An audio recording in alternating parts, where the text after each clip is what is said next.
Of questions with all of our colleagues, and then we look forward to opening up for engaged discussion on one of the most important issues facing diplomacy today, which is how are we going to ensure that there's peace in the future. If I may start with introductions. General Odongo Jeje is the Minister of Foreign Affairs in Uganda. His Excellency has served as his country's Minister of Internal Affairs, Minister of State for Defense, Minister of State for the Environment, and as the Army Commander. Welcome, General. It is a pleasure to have you here. Secretary Marko Stusing is the State Secretary in the Ministry of Foreign Affairs in Slovenia. Secretary Stusing is a career diplomat. He has served in Berlin, he's covered Latvia, and he's also served in The Hague.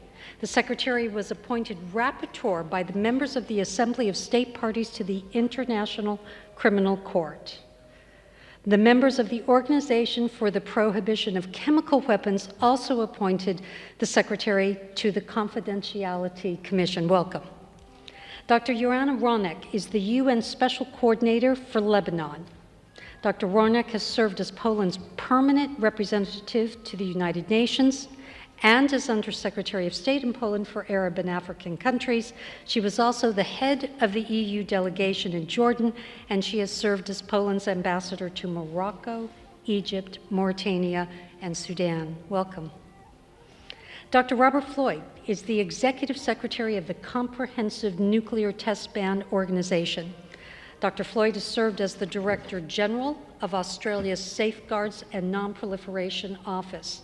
He has chaired the advisory group to the Director General of the International Atomic Energy Agency on safeguards.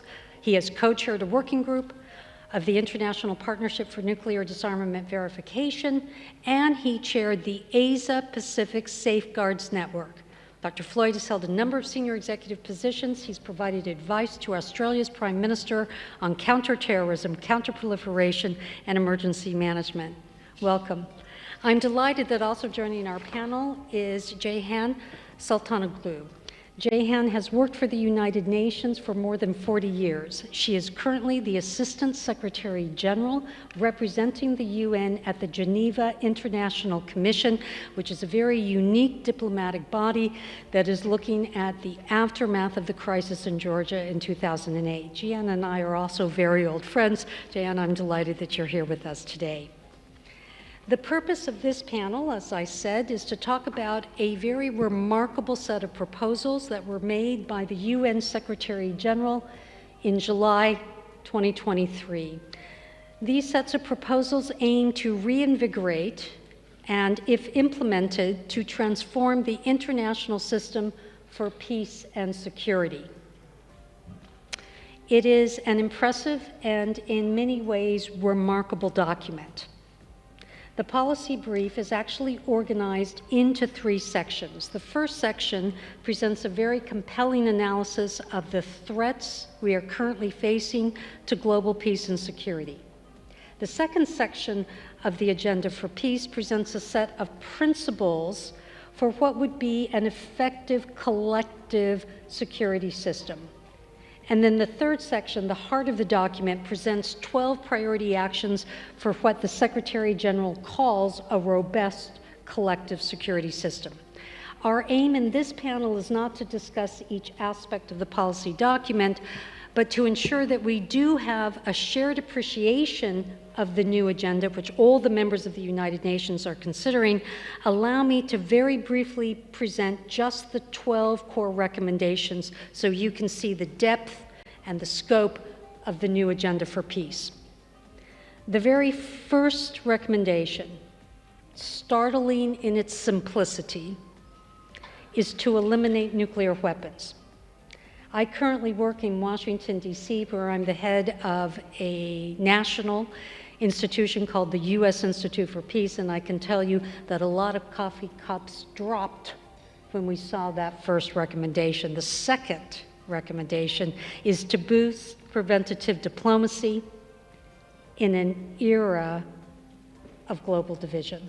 The third recommendation is to shift the prevention and sustaining peace paradigms within countries. The fourth is to accelerate implementation of the 2030 Agenda for Sustainable Development to address the underlying drivers of violence and insecurity. The fifth recommendation is to transform gender power dynamics in peace and security. The sixth is to address the interlinkages between climate, peace, and security. The seventh is to reduce the human cost of weapons. The eighth recommendation is to strengthen peace operations and partnerships. The ninth is to address peace enforcement. The 10th is to support the African Union and sub-regional peace operations. The 11th is to prevent the weaponization of emerging domains and to promote responsible innovation. And the final recommendation is altogether to build a stronger collective security machinery. In the next hour, we'll be exploring this agenda and what it will take to implement it. With everyone's permission, I am going to start with His Excellency, Minister Jeje. And what I would like to ask you, actually, we've discussed all of this beforehand. So what the General and I agreed we would discuss is how Africa sees the new agenda for peace and what its hopes and expectations are for its adoption and implementation. First of all, thank you very much, Liz, for this opportunity to interact with all these colleagues and my fellow panelists on this very interesting subject that I believe captures our attention and indeed touches our hearts all the time. Indeed, as you have correctly pointed out, the Secretary General in July did release his thinking for what we ought to do in order to ensure there is peace around the world. From the African perspective, we do know and we do believe the cardinal principle, the cardinal responsibility for maintenance of peace and security on the globe is the duty and responsibility of the United Nations.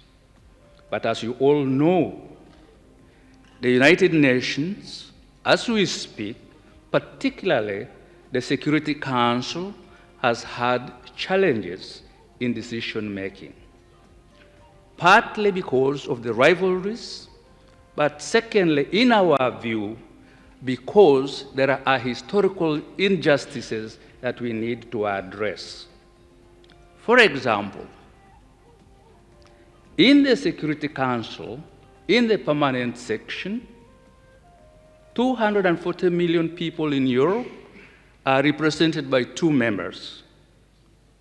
Africa, 1.4 billion people are represented by none. That in itself is a skewed manner of decision making. Secondly, we know that security challenges continue to evolve. The nature of conflict, the weaponization of technologies, and things of that nature are creating new challenges.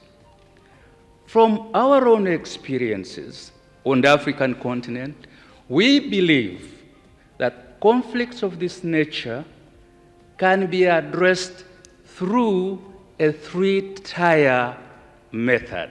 First and foremost, grant the national authorities the opportunity to deal with the problem, give the regional and sub-regional organizations the opportunity, and thirdly, bring in the international system to address the challenges. We have experiences in this, and we believe if we apply this, we can certainly be able to address the situation. There is no doubt that conflict, or indeed war, can only extend the suffering. This ultimate solution is dialogue in finding out and addressing the cause of the conflict in the first place. We, on the African continent, have had examples of this nature, and we believe we can share our experiences with the rest of the world. The non-aligned movement is strong on the position of using dialogue, discussion in order to address the challenges of peace, security in the world. And we believe NAM has still a role to play. Excellency, thank you. Mr. State Secretary, Slovenia is currently on the Security Council. We would be interested in your reflections on the point that His Excellency just raised about the role of the Security Council, who sits on it, and whether or not it is still able to execute its functions as originally envisioned in the Charter. We're also very interested, given your impressive background at The Hague, your role in the International Criminal Court, on how you see the rule of law and the prominent place that the role that it plays in the new agenda for peace. Thank you very much, Lisa, and thank you for the invitation to this panel. And I have to say that I and my delegation, we spent 2 very productive days here. And exactly that kind of forums, I think, contribute a lot to the process of peace, because it's an opportunity to talk with each other and to meet a lot of stakeholders that are involved in several different things that are happening around the world. So it's the basis for everything that should result in a long-lasting peace around the world is to talk with each other. I have to say that although coming from Europe, I definitely agree with Mr. Foreign Minister regarding the need of the UN Council reform. I think it was Secretary General Guterres who said that the world is changing, but the UN is not. We are witnessing, by some statistics, 56 conflicts in the last year, armed conflicts that resulted in the casualties of civilians. This is the highest number in the last 100 years. So we are witnessing a shift of paradigm, not toward peace, but toward conflicts and toward wars. We definitely need to turn this around. And the reform of United Nations is one of the key pillars of this to happen. Of course, it's not the fault of international organizations or the United Nations, it's the fault of the member states at the end of the day. And how to convince member states to go into this exercise. The theory of games says that if you end up in the situation that is lose-lose for both sides, it started a so-called vicious cycle that will only go down. So we basically need to turn this paradigm and to turn it into a win-win situation for all the sides.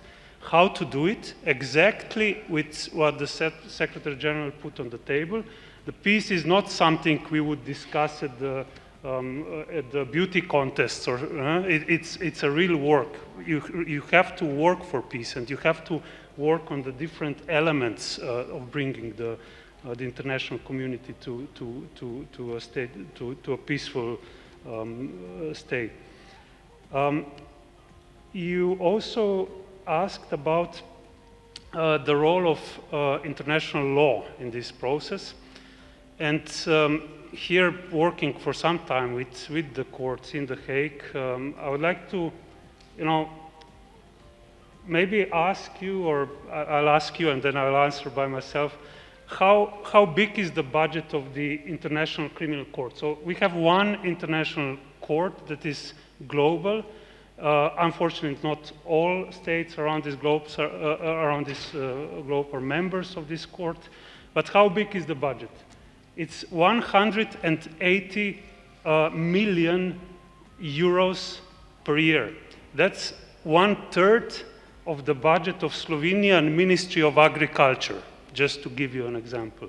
So if we are meaning seriously with defending international law, with defending international criminal law, with defending international humanitarian law, we need to do something about it. And only saying we have the institutions is far from enough. We have the institutions, but they don't have means and resources to operate in a way that would protect international law. So I think it's very important not only to reform the system with changing the balance, to reflect the balance of the today's world into the international organizations, but also to invest into the system. I think this is very important, and we need to invest in both in multilateral organizations as such, but specifically in the organizations that are dealing with international law. Madam Special Coordinator, Lebanon has seen some of the most creative diplomacy in the past 2 years. I know that you follow this very closely. Can you share with us the kinds of creative diplomacy we're seeing and what you expect in the future with more forms of creative diplomacy? Thank you very much for the question, and I am very pleased to be among the distinguished panelists today. So every day I ask myself what is the added value of UN and concretely us, UNSCO, United Nations Special Coordinator Office, to build trust in Lebanon. So allow me to start with my definition of trust. It's always useful, to prepare a small definition because this inspires us. So I think, this is my definition, that we can build trust even by the way we report the other side's concern. We show our objectivity and keen interest in going deeper into the root causes of the difficulties.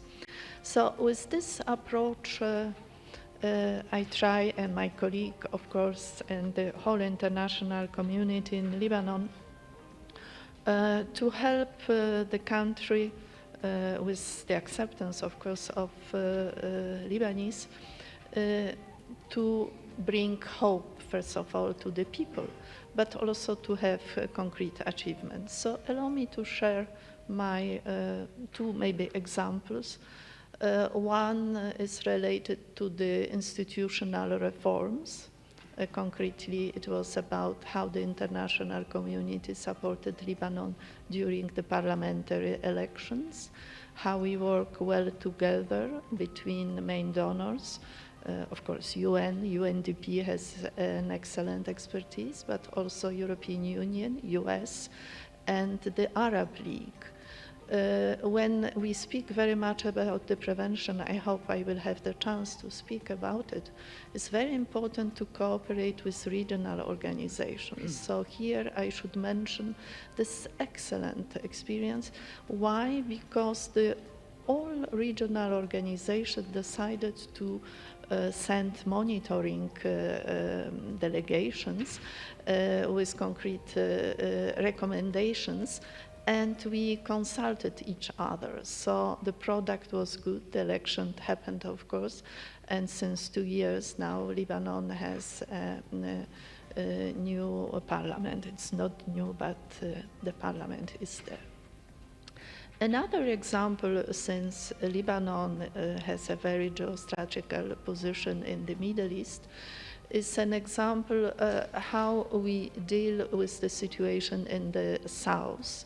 You know that in Lebanon, UN is well represented. We have 26 agencies, including UNIFIL as peacekeeping operation, and of course, UNSCO as political mission. And our role is to do everything to monitor the implementation of the resolution 1701. This resolution created this political mission.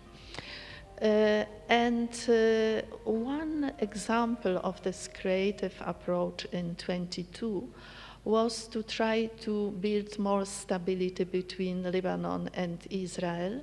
Here again, it was an example how good cooperation between member states, in this case US, and mediator or facilitator, Mr. Amos Hochstein, and UN with the expertise for many years on the ground can bring good results. But allow me to again come with a new definition. This agreement on maritime boundary, so de facto recognizing the maritime borders between two countries, was possible thanks to the economic incentive. This was the magic formula where two countries accepted this incentives because it was a win-win situation, quite, I think, interesting for the countries. So I would like to say that yes, in diplomacy we need new ideas, and it was a very innovative approach. So maybe I will stop here and we'll have another chance. Thank you. Dr. Floyd, one of the most striking parts of the Agenda for Peace is the statement that we are facing the possibility that in the very near future we could see a major confrontation between nuclear-armed major powers. And then the very first of the recommendations is to eliminate all nuclear weapons. You play a very distinctive role in achieving that possibility. Please comment. Thank you, Lise, for the question. You may ask, why was the elimination of nuclear weapons the first item in that document? Let me tell you why. It was just another beautiful morning in southern Japan. On the 6th of August, a clear morning, and a US bomber was plying its way towards Japan. It released its payload, and this bomb descended towards the city of Hiroshima below. When it was still several hundred meters above the ground, it exploded. And from that one explosion, the first time that a nuclear weapon had been used in combat, by the end of the year, more than 80,000 people lost their lives. With the second bomb dropped a few days later, in 1945, on Nagasaki, the direct toll was nearly 200,000 people. If that's not reason enough as to why nuclear weapons and their elimination was to be justified as the first thing to be mentioned, let me tell you, those nuclear weapons dropped in Japan in 1945 were tiny. So small. They are measured in terms of how many tons of TNT equivalent the explosion was. And can you imagine that those tiny bombs, the one in Hiroshima, was 15,000 tons of TNT equivalent? That is a huge pile of chemical explosive, right? But since then, further development and testing of nuclear weapons has ended up in creating weapons that are equivalent to 50 million tons of TNT. So I told you 80,000 people died one morning in Hiroshima with a tiny bomb, only 16,000 kilotons, 16,000 tons. The potential 50 million tons. That is a very good reason why these kinds of weapons should be eliminated. And there is significant concern for as long as these weapons exist, that they might be used. Although the rationale is deterrence, the nations of the world are more concerned today about potential use, due to various statements that have been made and in different conflict zones, are more concerned about potential use than in any other time in recent history. Lisa, I could tell you more about what we're doing about this, but that is why I think the Secretary General was absolutely right to start with that point. Thank you. Dr. Floyd, thank you. And we're going to be coming back to the steps that can be taken to eliminate them. Jane, you and I have been in the UN for many, many years. We've seen a number of agendas for peace.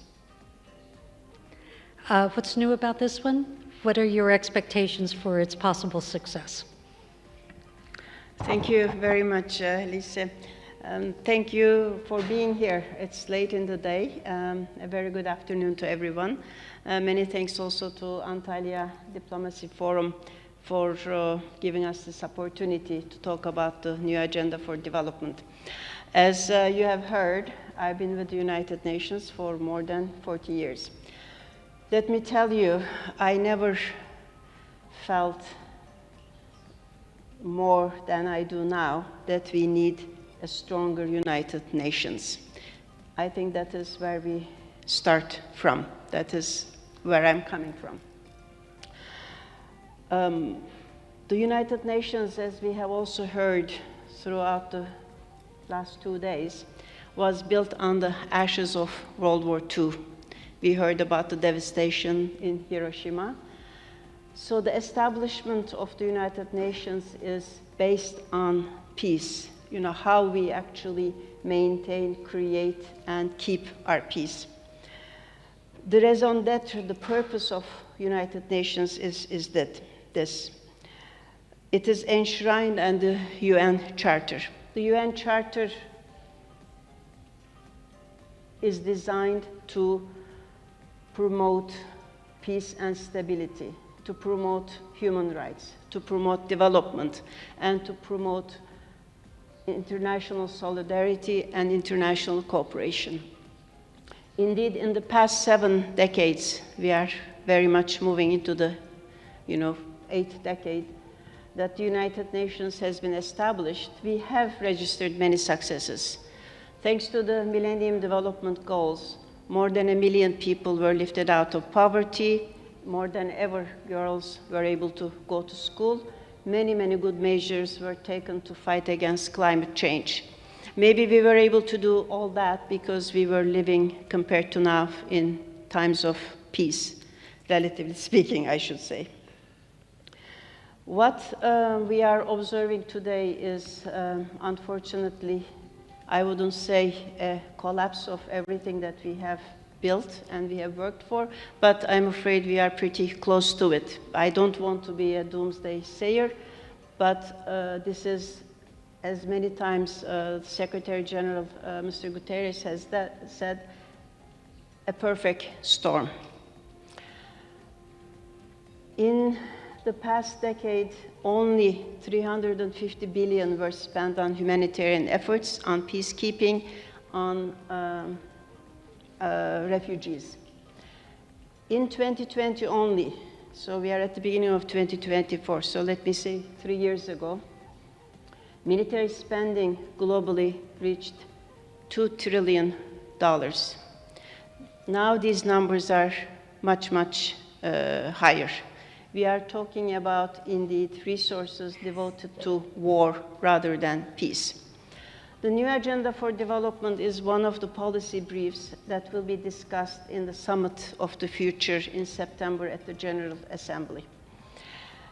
It aims at looking at security and peace frameworks with new eyes, with an intention to create systems, setups built on solidarity, trust, transparency, cooperation, to indeed give the people what they need for their future. One of my favorite quotes from the Secretary General most recently is what he said. He said that we are trying to solve the problems of today and create a future for our grandchildren built on the systems established by our grandfathers. So we are really, really way behind. And a new agenda for development is a way, in fact, to fill this gap. Why we call it new agenda for development? You may recall that there is an agenda for development that was created in 1992 at the time of Kofi Annan. There was an agenda for peace and an agenda for development. Agenda for peace 1992, we're talking about 32 years ago, was created when the Berlin Wall came down, when the Soviet Union imploded, when the Cold War ended. It was a time of peace, it was a time of reconciliation. So there was a lot of hope. Now it's a completely different world that we are facing. Wars are raging, poverty is on the rise, diplomacy is flailing. You know, we can enumerate, as we have been enumerating throughout this forum. At the end of the day, the new agenda for development, I would say, is still a document of hope. It still tells us, actually, it is in our hands. In a period of transition, we are seeing that everything is changing. But if we don't know where we are going, we don't know where we are going to, what we are going to end up with. So the new agenda development is a blueprint to give us a more peaceful world where we have partnerships, where we have more inclusivity, women, youth, local communities, where nations are at stake, at the center, and we have stronger cooperation with private sector, with civil society, indeed bring the best in all of us here. At the end of the day, this is not about the United Nations. It is about us as humanity, it's about our nations, it's about our collective future. Jan, thank you. What we would like to do now is to take a first set of observations, comments, and questions to the panelists, and then we'll go through another round of directed questions to each of the panel members, and again open it up. May we invite questions from the floor?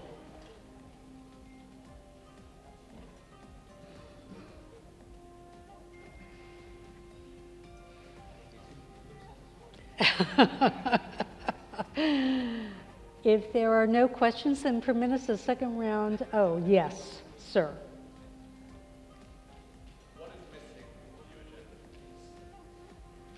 What's missing from the agenda? Ali, is that you? This is Ali Verjee, who is a colleague of mine and works in London on a number of African issues. Colleagues, if we would invite you to introduce yourselves when you ask a question. Who would like to answer Ali's question? What is missing from this agenda? Madam Special Coordinator. I think now Namibia and Germany are preparing a declaration for the Summit for the Future. So, you know, through the process of negotiations in New York, they will gather different ideas. So there is a chance maybe to complete the discussion with creative ideas. Concrete examples of how to deal with crisis maybe, but in a declaration like that, it's always difficult to put it. So being as concrete as possible. As I mentioned, I like definitions because we are going deeper and deeper into the root causes of the problems. I think defining the root causes, or maybe looking to the new interlocutors who can inspire us, maybe. Mr. State Secretary. Thank you. What I think is missing in the new agenda for peace is something that it's probably not even possible to put it inside. It's the willingness. It's the willingness of everybody that's involved in implementation of the new agenda for peace. And if you ask me how to connect willingness with the goal, I can't give you the answer, but I can give you, for example, I can give you the example that worked. Shortly after UN was created, European Union was created, and European Union was the idea was the same. It was the peace process. It was the reconciliation process, the peace process after the end of the Second World War. But how it was created, it was in different way because it was economic cooperation first and then upgraded with the political cooperation. And because it was in the economic interest of everybody involved, then the political cooperation could work. So we have it's 72 years after the creation of the coal and steel community. That was the first form of the European Union that we know today. And in those 72 years, there was zero armed conflict between any member state. Zero.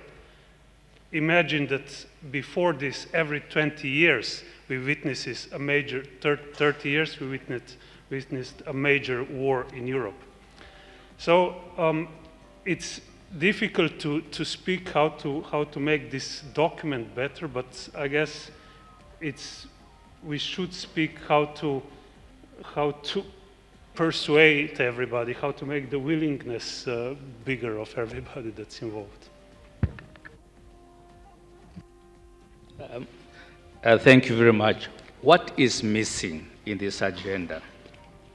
In our attempt to change the thinking about finding peace, from the Secretary General's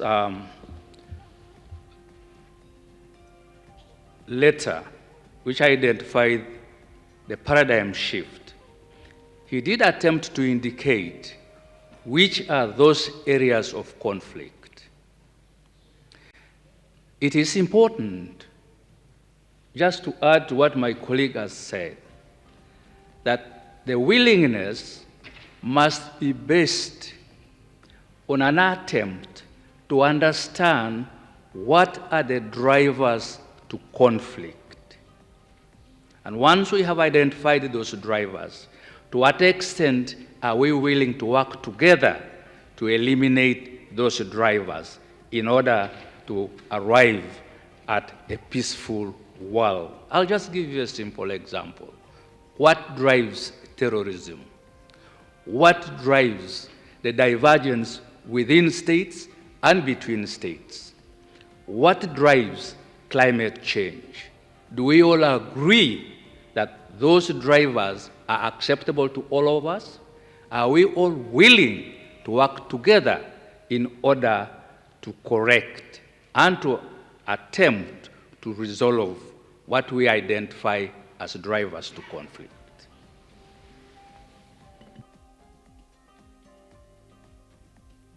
Yeah, I think I will actually very much echo what the State Secretary has said. We need, first and foremost, goodwill, willingness among nations, not maybe immediately to solve all the problems, but to have the willingness to sit down, to talk, to be able to solve them. We are living, unfortunately, in a period of impunity, and I am afraid lack of trust among the nations is at the highest level. So how do we build this trust? How do we prevent, this idea of compromise from being considered like like a dirty word?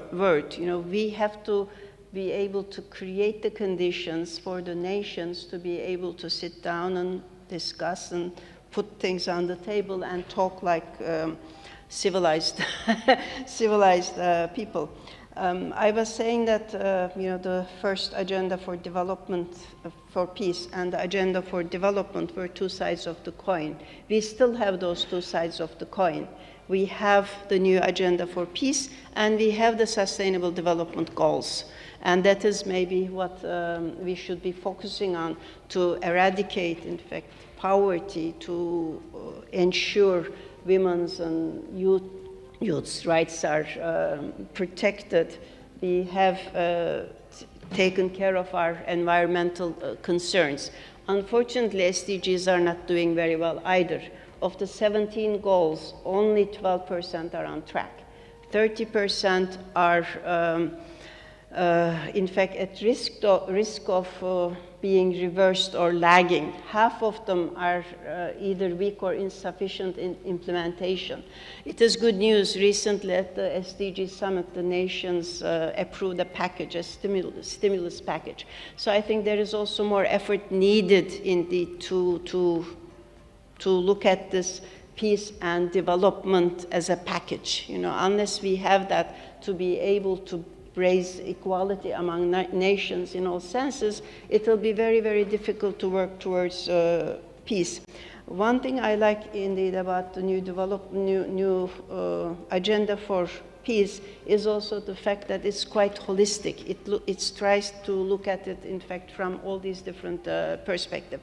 I think it's a comprehensive document. I think it is also a result of, in fact, really extensive discussions among the member states, consultations with civil society. But to implement it, we do, at the end of the day, need goodwill, and we also need other things to prop it up, you know, to make it much more viable, attractive, sustainable, implementable. Your question is a nasty question about what is missing. I think it is holistic, and it is broad-ranging. But it's more to me about what the document couldn't do, but we need to do. And that is to convert so many of those principles and aspirations into action. That is the critical issue. That is where the states of the world need to come together and to agree, you know, on the actions that would follow. And as wonderful as the document is, it in itself doesn't build trust. But these are the things that need to follow, and they need to follow in the individual situations that different conflicts that have been alluded to already. I'm very keen to see what flows on. And with the Summit of the Future coming up, there's also this document, this Pact for the Future, which is, in diplomatic speak, action-oriented commitments. Well, let's keep that aspiration high, that they will be action-oriented commitments, but that's what I would love to see more of. But I didn't have that expectation to be in that document. Ali, a reflection from many of us who have been involved in discussions on the document. Note that it's a terrific act of imagination. So you have a UN that is paralyzed in dealing with the great crises of the day, whether it's Ukraine, most importantly in Gaza right now. You have a UN that in many cases is marginalized, is struggling to deal effectively with climate change, with irregular migration, has been unable to make any serious progress on accountability for human rights violations and so forth. And then this document comes out and says, but the UN is going to be the site for a whole new idea about how nation states are going to get along with each other. And it's going to be the place where there are new regulatory frameworks for new weapon systems. It's going to be the regulatory place where relations in space and other new terrains are managed. It's going to be the site of a new deterrence framework. I mean, wow. If you look at its previous track record, there's something to hope for, but if you look at what it's doing right now and the difference between that and what is imagined in this document, I think there's reason that many people are skeptical. We're going to have another round of discussion here, and then we'll open up for more questions. Dr. Floyd, we're going to ask you to talk about because you were very positive in saying, and there are things we're doing to get to that no nuclear war. If you can share that with us. Thank you. The treaty that the organization I lead, the Comprehensive Nuclear Test Ban Treaty Organization, the treaty we're responsible for is about banning nuclear weapon tests anywhere and for all time. The amazing success of this treaty, Lise, is that it was open for signature in September of 1996. If we look back before that date, there were over 2,000 nuclear tests that were conducted across the face of our planet. And then if we look from that date in September 1996 through to today, less than 12 tests have taken place. That is success. Now, why has it been that successful? Some of you might know the treaty has not entered into force. How can it be successful if it's not legally binding? Let me tell you. Part of our responsibility is to set up a monitoring system of 337 stations, facilities across the world that would pick up the telltale signs of a nuclear explosion anywhere, anytime. More than 90% of that is in place. And we are confident that we could detect a nuclear explosion of half a kiloton. Remember, Hiroshima was 16. You're going to have all these numbers worked out, right? Half a kiloton or more could be detected anywhere on the face of this planet. Now, what that does is empowers states. The states that possess nuclear weapons have committed to moratoria, all bar one, committed to a moratoria on nuclear testing, a political commitment to not test. And the reason that's so powerful is that our verification system would mean that if they did test, all the nations of the world would know. There is no place to hide. And so we are all the beneficiaries of states choosing not to test, to not develop further their nuclear weapons. So I would love to see the treaty enter into force. Do not get me wrong. I would love to see it to be legally binding. But there is trust which is built through verification, such that those political commitments to not test are holding amazingly well. This century, only one state has tested a nuclear weapon. There is reason for optimism, but we will never give up. Thank you, Dr. Floyd. Mr. State Secretary, your country is on the Security Council. There's a war of aggression in Ukraine. There's the absolute tragedy in Gaza. Why isn't the Security Council doing a better job? What's the main obstacle? What's happening there? Why is it letting the world down? I would wish I would know this, but well, we definitely have the crisis of multilateralism, and we definitely have the crisis of UN and the Security Council.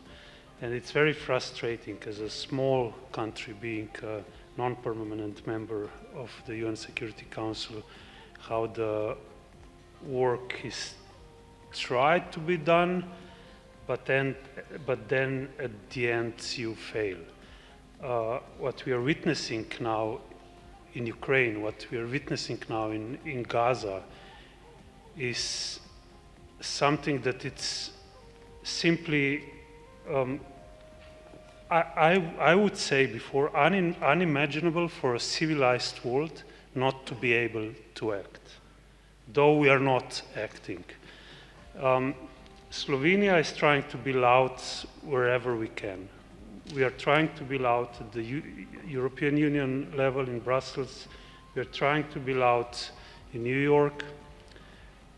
We are speaking with more or less everybody around the world,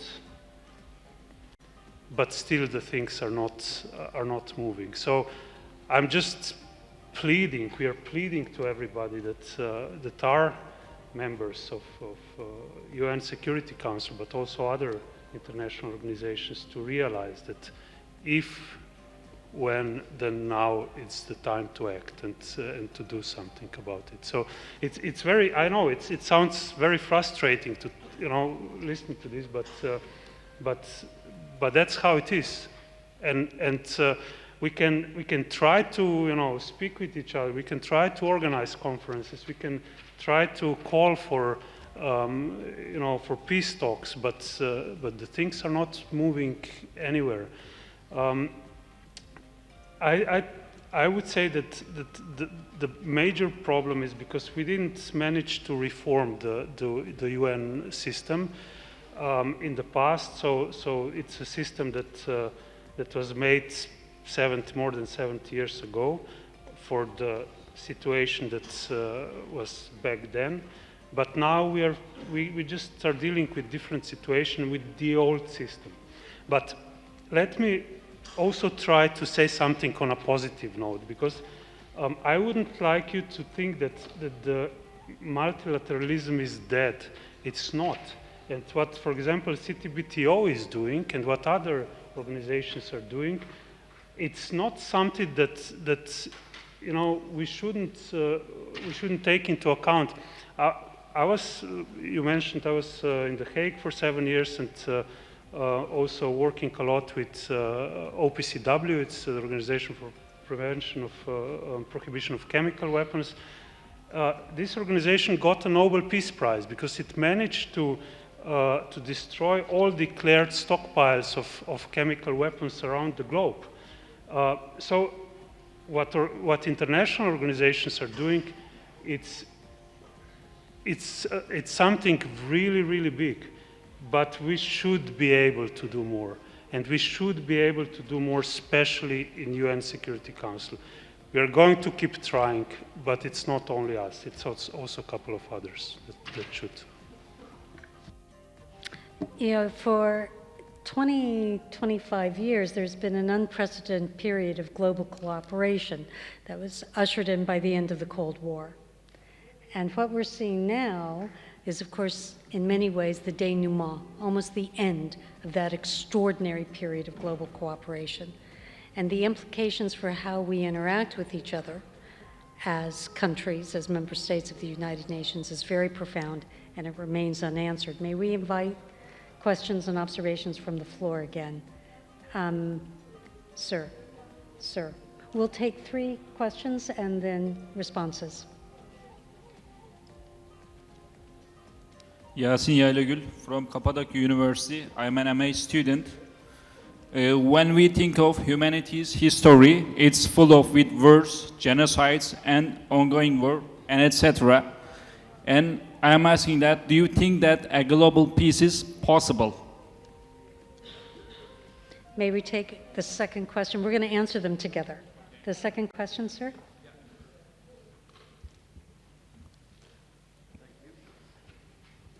Thank you. My name is Umberto Del Panta. I work for the European Investment Bank, the Bank of the European Union. And I like very much when Marko Stučík mentioned the European Union as a mechanism to prevent wars, which were recurring every generation. The EU even was awarded with a Nobel for Peace. So it has proven to be an effective mechanism, starting from the economy. And in this context, I have to say, I'm a lucky guy because both my grandfather and my father for a few months were involved in major wars. I was a lucky guy because I never seen something like that. But a few weeks ago, we heard frightening things. Germany's chancellor saying we should start thinking about a possible war in a few years against Russia. The same from other politicians. President Macron saying maybe we have to deploy troops in Ukraine at a certain point. What's going on, I'm asking myself. I was lucky up to now. And then from the other side, I mean, I was lucky because I work for the EIB and they seconded me to the Black Sea Trade and Development Bank. I work in Russia, in Ukraine. I have a very good friend in Ukraine, in Russia, even in Donbass. And all this seems to me a nonsense. And somebody's telling me, well, Russia tried to join NATO several times. Since 1954 with Molotov, with Gorbachev, with Yeltsin, with Putin. We never found a way. And now, where are the biggest mass destruction weapons? In Russia and in NATO, if you want. I mean, I don't understand what's going on. If someone can comment on that, wasn't it a mistake not to find a good compromise, like we've done with Italy and Germany were the bad guys because they provoked the Second World War. now the bad guy are the Russians, but at the end of the day, if we want peace, we have to make peace with the enemy. It's not high time to think about that? That's all. Thank you.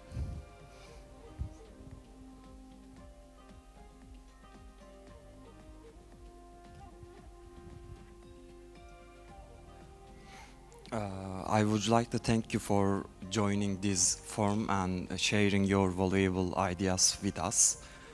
And as Ms. Joanna Wronecka started her statement, like saying, mentioning and highlighting trust issues, and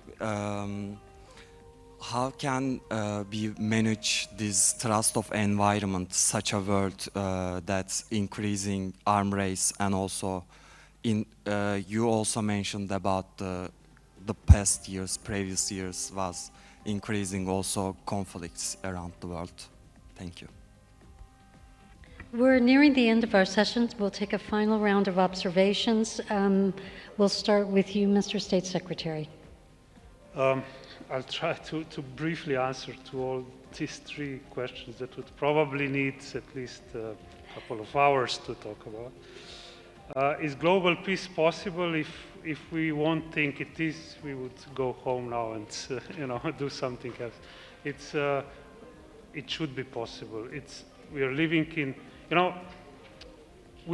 I would put it like this: we managed a so big development when it comes to technology as the society, but if we are looking into development that was made when it comes to the relations between countries, we could argue that we are still far behind what we could achieve. So I would wish we would also catch up in this field with our technology development, so that we could bring our society to a peaceful state that would last. Was it a mistake not to, if I understand you correctly, not to find a way in engaging with Russian Federation in the past? I think it's a mistake not to find way to engage with anybody. The rule of the game should be engagement.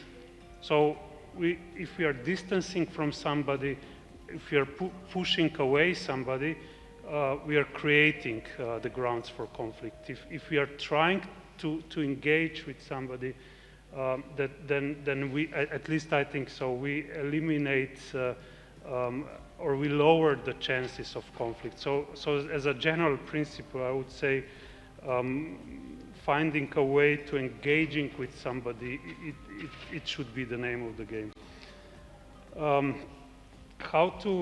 How to step back and turn around the arm race that we are witnessing, and that also influence, of course, in the number of conflicts around the world. Again, cooperation, and I would again use the example of European Union, cooperation that is built on the trade and upgrade it with political cooperation. I think this proved to be working at least in Europe, but also in other regions we have good examples. So I think this should be the basis also globally. Thank you. General.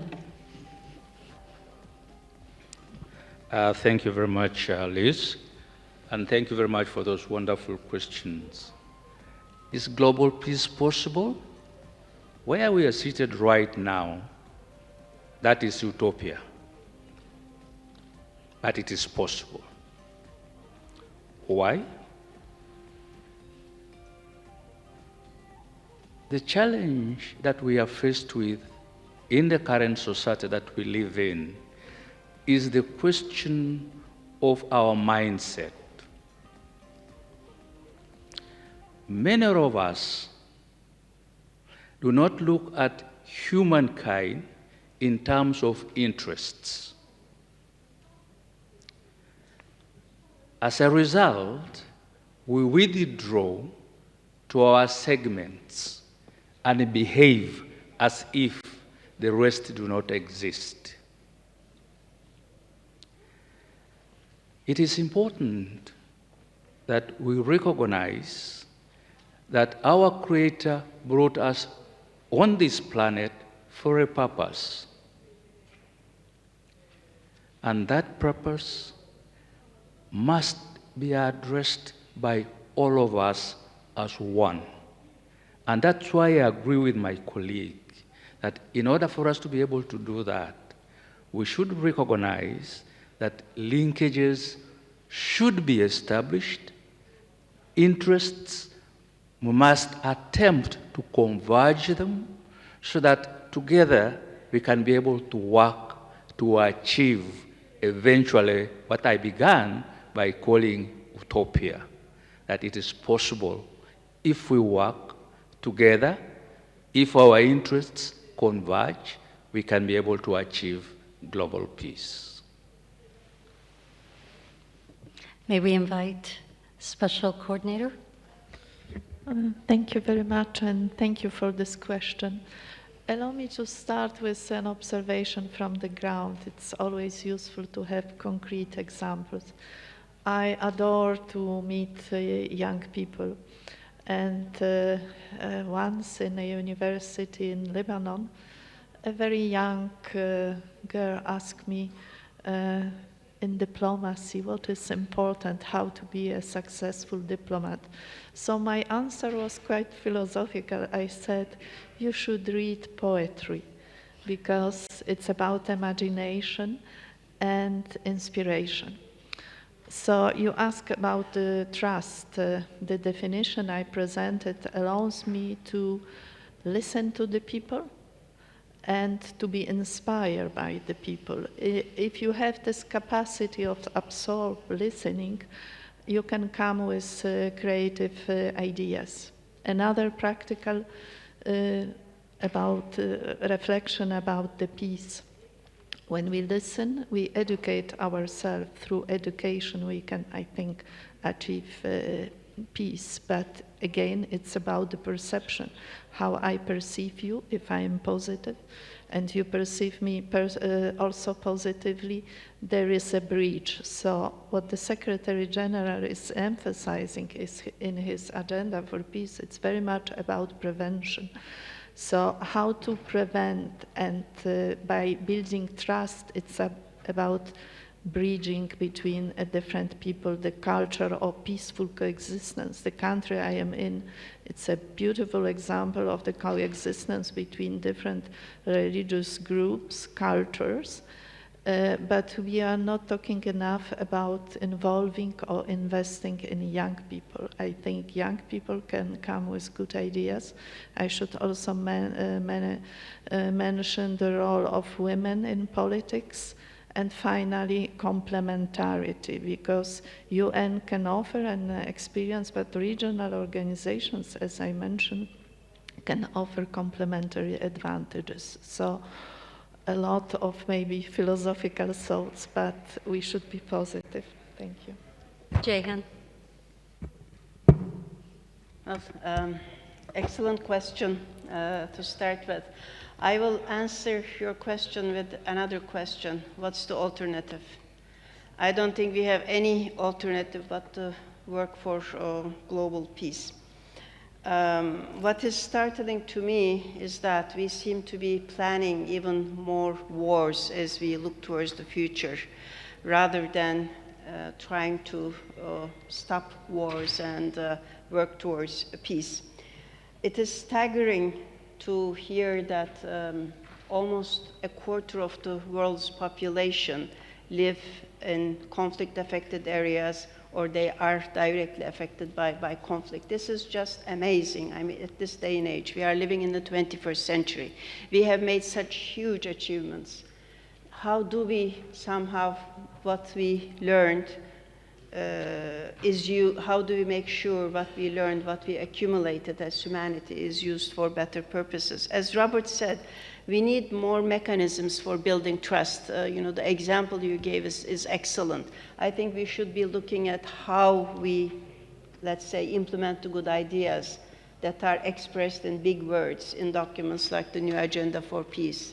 How do we look at good examples and multiply them? reform of, it's not only about the United Nations, as I said, it's also about the reform of the whole international system, the global governance structures. It's not just about the UN. Maybe UN is the biggest, the most prominent, the most visible. And it is indeed the biggest international forum that we have, where everybody has equal voice. This is an amazing power that we have at the United Nations that we are not, in a way, using to the best of our capacities. The Security Council has issues, but there are many instruments within the UN that the member states can call upon.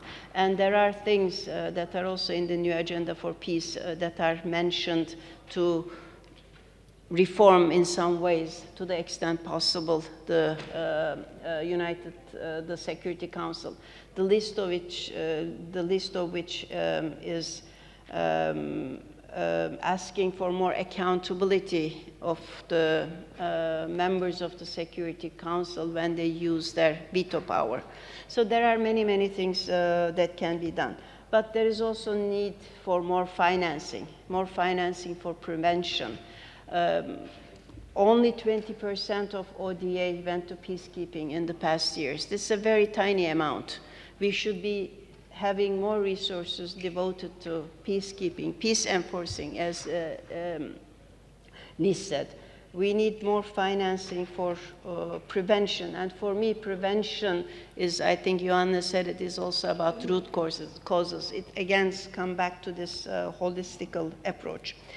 I will actually just quote something from one of my most favorite Secretaries General of the UN, Dag Hammarskjöld. He was the second Secretary General, and believe it or not, he is still the youngest ever appointed. He was only 47 years old when he was appointed. You know, I think we should do better on that front too, not only women, but youth also.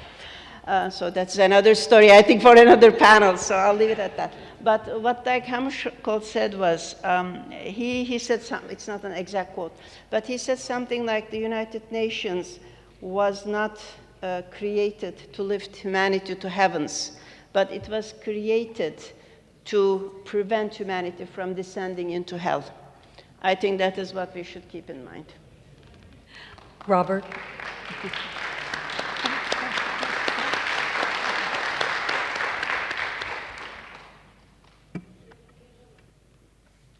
There is often a lot of skepticism about the value of the legal architecture that is there to facilitate peace. But let me just tell you in closing that for me, it's really important that we listen to people from other parts of the world and with different perspectives. In the last 2 years, there are two conversations that I can never get out of my head.